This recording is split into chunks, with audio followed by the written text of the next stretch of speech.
নমস্কাৰ দৰ্শক, আপোনালোক সকলোকে মামুজ ক্ৰিয়েশ্যনলৈ স্বাগতম জনাইছোঁ। আজি মই আপোনালোকৰ মাজলৈ দেৱালী স্পেচিয়েল এটা ৱাল হেঙিঙৰ আইডিয়া লৈ আহিছোঁ। আশা কৰোঁ ভিডিঅ'টোৰ পৰা আপোনালোক উপকৃত হ'ব। তেনেহ'লে আহকচোন আজি ভিডিঅ'টোৰ মাজলৈ আগবাঢ়োঁ। এই ৱাল হেঙিংটো বনাবৰ কাৰণে মই ৰাউণ্ড শ্বেপৰ এখন কেকৰ বেছ লৈছোঁ। কেকৰ বেছখনৰ পিছফালে মই কম্পাছৰ সহায়ত 3টা চাৰ্কল বনাই লৈছোঁ।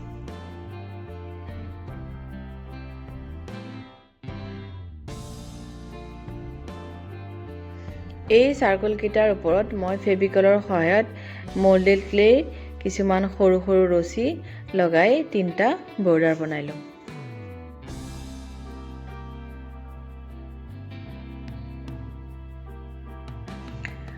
মোল্ডেড ক্লেখিনি ভালদৰে শুকোৱাৰ পিছত মই ইয়াত এতিয়া ৰং কৰিম। প্ৰথমতে মই বগা ৰং মাৰি ল'ম, তাৰপিছত বেলেগ ৰং ব্যৱহাৰ কৰিম।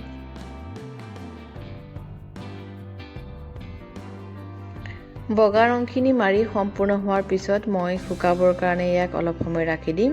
তাৰপিছতে মই ইয়াত অন্য ৰং কৰিম। বাহিৰৰ চাৰ্কুলাৰ অংশটোত মই পিংক কালাৰ ব্যৱহাৰ কৰিছোঁ। তাৰপিছত আৰু ভিতৰৰ আৰু এটা অংশত মই পিংক কালাৰ ব্যৱহাৰ কৰিম।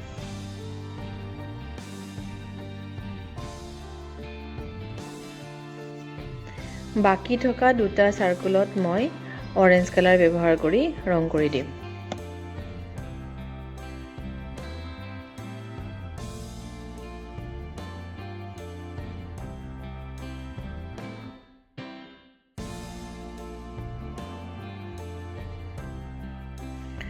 দুয়োটা ৰং লগাই সম্পূৰ্ণ হোৱাৰ পিছত মই এতিয়া মোল্ডেড ক্লেৰ পৰা যিখিনি বৰ্ডাৰ বনাইছিলোঁ তাত গোল্ডেন কালাৰ লগাই ল'ম।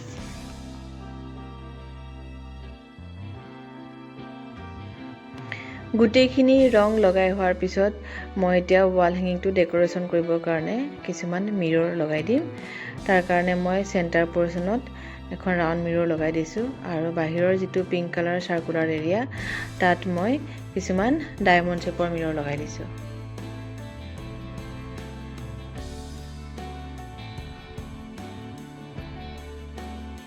একেবাৰে সোঁমাজত লগোৱা ৰাউণ্ড শ্বেপৰ মিৰৰখনৰ কাষে কাষে মই আৰু মিৰৰ লগাই পেলাই এপাহ ফুল বনাই দিছোঁ।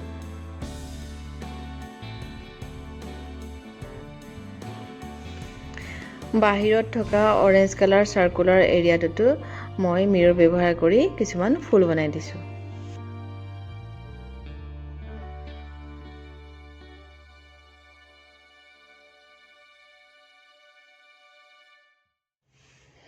ভিতৰৰ ফালে থকা পিংক কালাৰ চাৰ্কুল এৰিয়াটোত মই কিছুমান ট্ৰায়েংগুলাৰ শ্বেপৰ মিৰৰ লগাই দিছোঁ।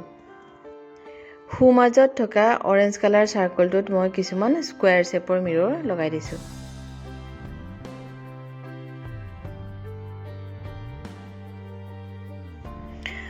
বাহিৰ ফালে থকা পিংক কালাৰ চাৰ্কুল এৰিয়াটো মোৰ বহুত খালী খালী লাগি আছিলে, সেইটো কাৰণে মই তাত 3D আউটলাইনাৰ সহায়ত কিছুমান ডট ডট বনাই দিছোঁ।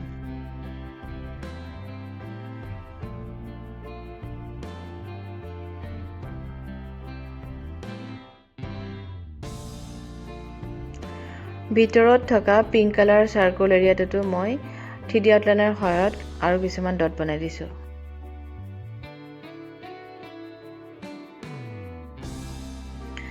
পিংক কালাৰ চাৰ্কুলাৰ এৰিয়াটো এতিয়াও মোৰ কিছু খালী খালী লাগি আছিলে, সেইটো কাৰণে মই ইয়াত ব্ৰাছৰ সহায়ত য়েল্লো কালাৰৰ কিছুমান ডিজাইন বনাই দিছোঁ।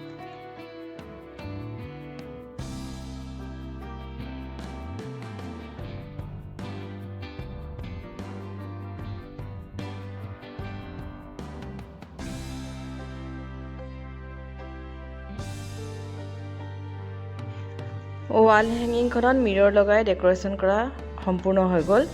এতিয়া মই ৱাল হেঙিংখনত লগাবৰ কাৰণে কিছুমান টেচেল বনাম। তাৰ কাৰণে মই এখন কাৰ্ডবৰ্ডত পিংক কালাৰ ঊল অলপ এনেকৈ ভিডিঅ'ত দেখাৰ দৰে পকাই গৈছোঁ। এনেকৈ মই 18 বাৰ পকাই গৈছোঁ। তাৰপিছত এটা গাঁঠি এটা মাৰি দিম।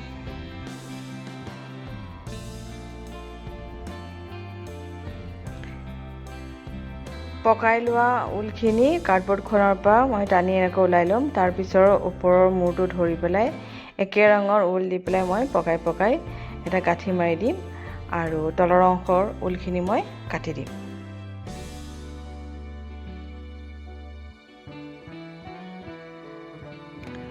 ভিডিঅ'টো ভালদৰে চালে গম পাব আপোনালোকে মই কোনখিনি ঊল কাটাৰ কথা কৈছোঁ।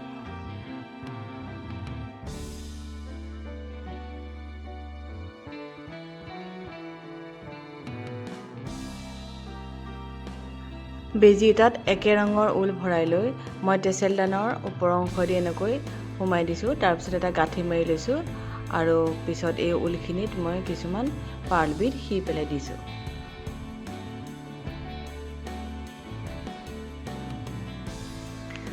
টেচেলডাল মোৰ বনোৱা এনেকৈ সম্পূৰ্ণ হৈ গ'ল। একেধৰণে মই আৰু কিছুমান অৰেঞ্জ কালাৰ আৰু পিংক কালাৰৰ টেচেল বনাই ল'লোঁ। টেচেলবোৰ লগাবৰ কাৰণে ৱাল হেঙিংখনৰ বেক চাইডে মই কিছুমান মাৰ্ক কৰি ল'লোঁ। টেচেলবোৰ মই এতিয়া মাৰ্ক কৰি থোৱা অংশত আঠা লগাই দিলোঁ। আঠাটো মই B6000 ব্যৱহাৰ কৰিছোঁ।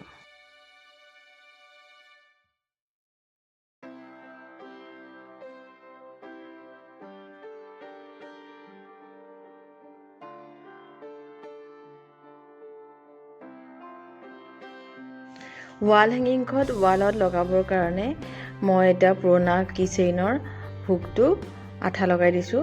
তাৰপিছত মই আকৌ ভালকৈ আঠাটো যাতে লাগি যায় তাৰ কাৰণে মই এমচিল অলপ লগাই দিছোঁ।